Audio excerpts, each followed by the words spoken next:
Hi hello this is Shaila welcome back to vibrant. Bigg Boss title గెలవాలంటే టాస్కులు మాటలే కాదు, నటన కూడా చాలా అవసరం. దీన్ని ఇప్పటికే చాలా మంది కంటెస్టెంట్లు నిరూపించారు. బిగ్ బాస్ సీజన్ 7 విజేత పల్లవి ప్రశాంత్ హౌస్లో ఉన్నప్పుడు చేసిన యాక్టింగ్కి, రైతు బిడ్డను అంటూ ప్రతిపక్షం చెప్పిన డైలాగులకి ఆడియన్స్ ఎలా పడిపోయారో ప్రత్యేకించి చెప్పనక్కర్లేదు. ప్రైజ్ మనీ మొత్తం రైతులకే ఇచ్చేస్తానంటూ హౌస్లో బిగ్ బాస్ స్టేజ్ పైన పల్లవి ప్రశాంత్ ఎన్నిసార్లు చెప్పాడో, తీరా బయటకు వచ్చాక ఏం చేస్తున్నాడో కూడా ఆడియన్స్కి బాగా అర్థమైంది. ఇప్పటికే మాటిచ్చి ఏడాది గడిచిపోయింది, కానీ ప్రైజ్ మనీ మాత్రం రైతులకు చేరలేదు. సర్లే, ఇప్పుడు ఈ మ్యాటర్ అంతా ఎందుకంటే, తాజాగా బిగ్ బాస్ విన్నర్ నిఖిల్ కూడా ఇప్పుడు ఆ లిస్టులోకే చేరిపోయాడంటూ నెటిజన్లు ఫైర్ అవుతున్నారు. మరి అంతగా నిఖిల్ ఏం చేశాడో చూద్దాం.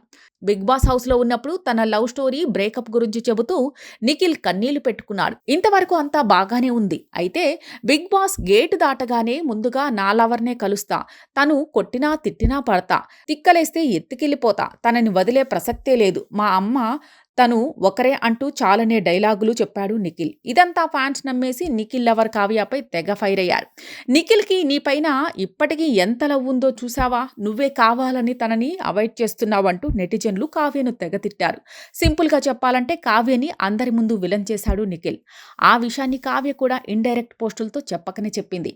ఆ ముసుగు చూసి మోసపోకండి, అతను పెద్ద నటుడు అంటూ కావ్య పోస్టులు పెట్టింది. ఇప్పుడు అది నిజమే అంటూ నిరూపిస్తున్నాడు నిఖిల్. బిగ్ బాస్ టైటిల్ గెలిచిన తర్వాత డైరెక్ట్గా మైసూర్ వెళ్ళిపోయిన నిఖిల్ అక్కడ విజయోత్సవం చేసుకుంటున్నాడు. ఆ తర్వాత ఇంటికి వచ్చిన తన ఫ్రెండ్స్, రిలేటివ్స్, ఆర్టిస్టులతో కలిసి పార్టీలు చేసుకుంటున్నాడు. ఇప్పుడు తాజాగా నైనికతో కలిసి చేసిన ఓ డాన్స్ వీడియోని తన ఇన్స్టాలో పోస్ట్ చేశాడు.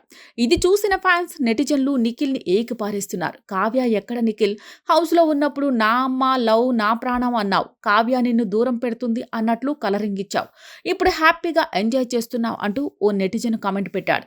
ఇలా చాలా మంది కావ్య దగ్గరికి వెళ్ళలేదే అంటూ కామెంట్లు పెడుతున్నారు. మరోవైపు నిఖిల్ టైటిల్ గెలవడానికి హౌస్లో బయట ఎంతో హెల్ప్ చేసిన యష్మి, పృథ్వీలను కూడా నిఖిల్ కలవలేదంటూ కామెంట్లు పెడుతున్నారు. ఇలాంటి లేటెస్ట్ అప్డేట్ కోసం చూస్తూనే ఉండండి వైబ్రెంట్.